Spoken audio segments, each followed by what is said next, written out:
You made it. This is the last week of class. Just one more discussion and one last reflection paper to bring it all home.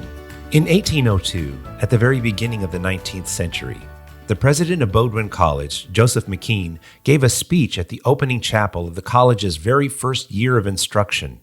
Bowdoin College would go on, in future years, to produce graduates like poet Henry Wadsworth Longfellow, U.S. President Franklin Pierce, and the Union hero of Little Round Top at the Battle of Gettysburg, Joshua Lawrence Chamberlain.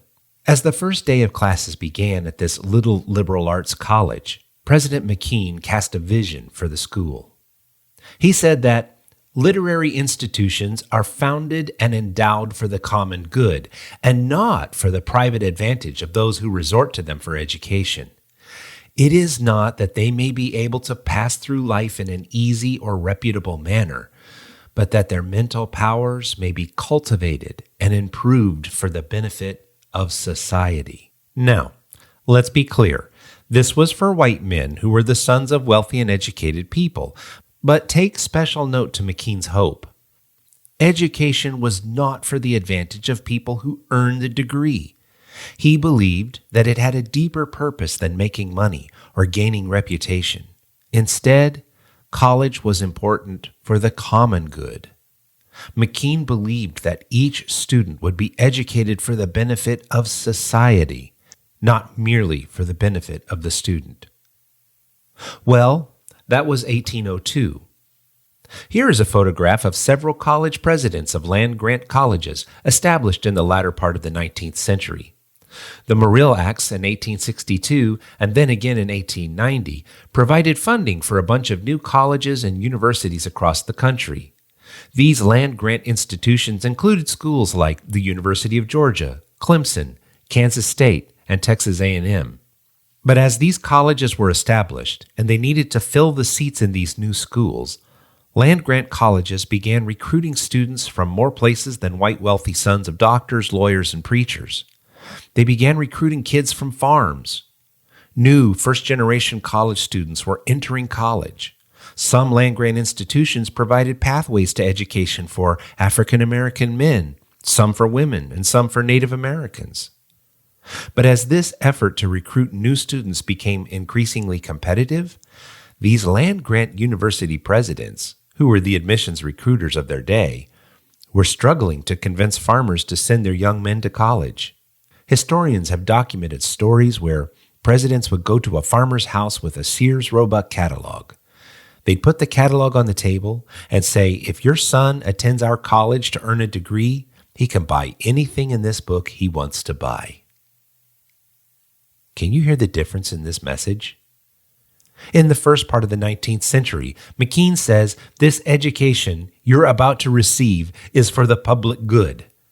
And by the end of the 19th century, the message has morphed into something much more individualistic.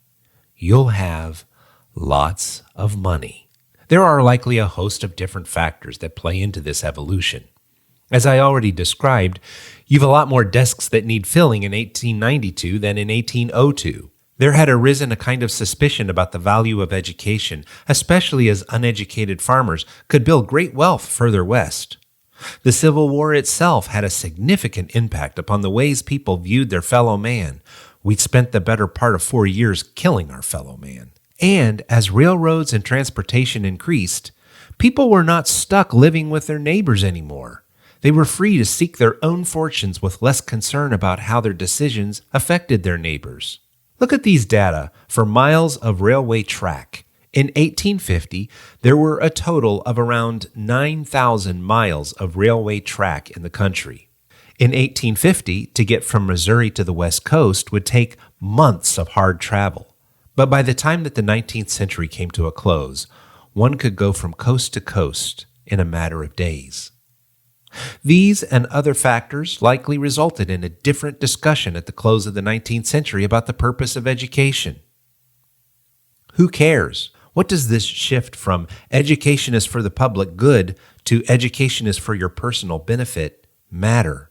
What does it have to do with the school you've selected to enroll in?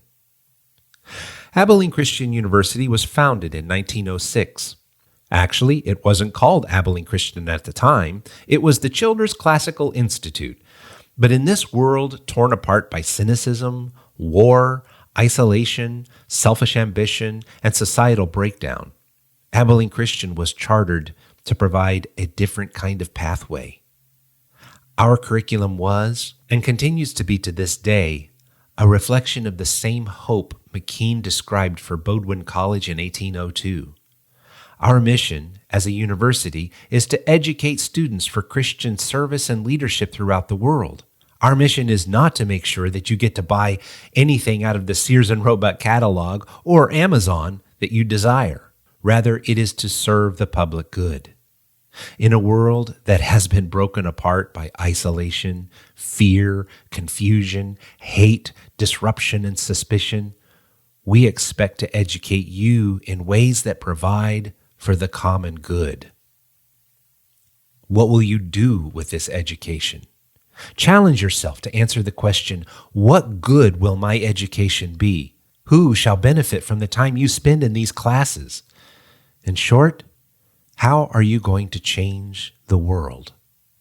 I want to congratulate you on finishing this course, and I want to ask that God will bless you as you think about ways to be a blessing. I ask that the Lord bless you and keep you, that he make his face to shine upon you and be gracious unto you, that the Lord lift his countenance upon you and give you peace, that you may in turn be a person of his service, a light to the nations, and a participant in his eternal purpose.